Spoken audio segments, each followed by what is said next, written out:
Баршаңызға сәлем. Бүгін сіздермен өте қарапайым, тез дайын болатын блинидің рецебімен бөлісемін.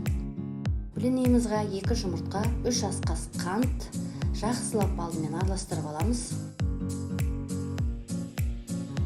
Жарты шай қасық тұз, 3 ас қасық май, 1 стакан сүтімізбен тағы да жақсылап араластырып аламыз. 1 стакан ұнымызды електен өткізе отырып, түйіршіктері қалмағанша жақсылап араластырып аламыз.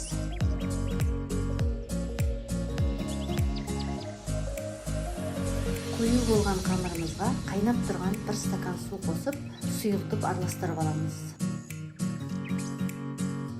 Қызып тұрған табағымызға 1 қасықтан салып, 2 жағын пісіріп аламыз.